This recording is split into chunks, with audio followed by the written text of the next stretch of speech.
বাংলাদেশ প্রতিদিনের বরাদ্দ দিয়ে বিক্রম দোরাই স্বামী বাংলাদেশকে দ্রুততম সময় ভ্যাকসিন দিতে অঙ্গীকারাবদ্ধ। অর্থ পাচারে 2 মামলায় এনুরূপনের বিচার শুরু। উৎসব শঙ্কার ভোট চট্টগ্রামে 14 বছর পূর্ণ আজ। কিবরিয়া হত্যার বিচার কার্যক্রম নিয়ে হতাশা কাটছে না।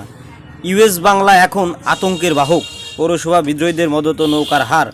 অভিযুক্ত প্রভাবশালীদের ডাকা হচ্ছে কেন্দ্রে। ফিটনেসবিহীন গাড়ি 4,51,000। চট্টগ্রাম আস্থার সর্বোচ্চ প্রতিদান দেব রিজাউল করিম। বয়কট নয়, শেষ পর্যন্ত লড়াই ডাক্তার শাহাদত। নিরাপত্তা মোতায়েন 18,000 বিজিবি র্যাব পুলিশ। ভূমিমন্ত্রী সাইফুজ্জামান চৌধুরী বলেছেন, ভূমি ব্যবস্থা ঢেলে সাজানো হচ্ছে। জাতীয় পার্টির চেয়ারম্যান ও সাবেক মন্ত্রী এবিএম রুহুল আমিন হাওলাদার বলেছেন, ভ্যাকসিন নিয়ে রাজনীতি করা উচিত নয়। কাশিমপুর কারাগারে কয়েদির নারী সঙ্গ সুবিধা দেওয়ার বিষয়ে দায়ীদের বিরুদ্ধে জেল কোড অনুযায়ী ব্যবস্থা নেওয়া হবে বলে জানিয়েছেন স্বরাষ্ট্রমন্ত্রী আসাদুজ্জামান খান কামাল।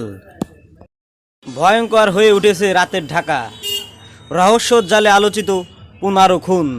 কুলু ধরে সামনে এগোনো হচ্ছে, তবে রহস্য এখন উদ্ঘাটন করা হয়নি।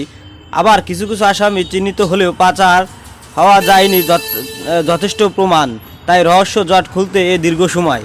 বিরল পাখি সরুঠুট বেনেবৌ।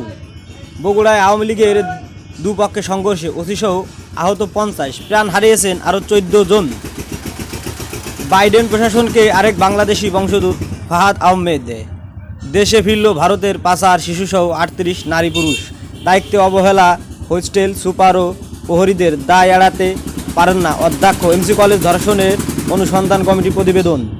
ব্যাপক দরপতন শেয়ার বাজারে। দুদকের পূর্ব পশ্চিম ভুলে 15 বছর দণ্ড নিরপরাধ ব্যক্তি।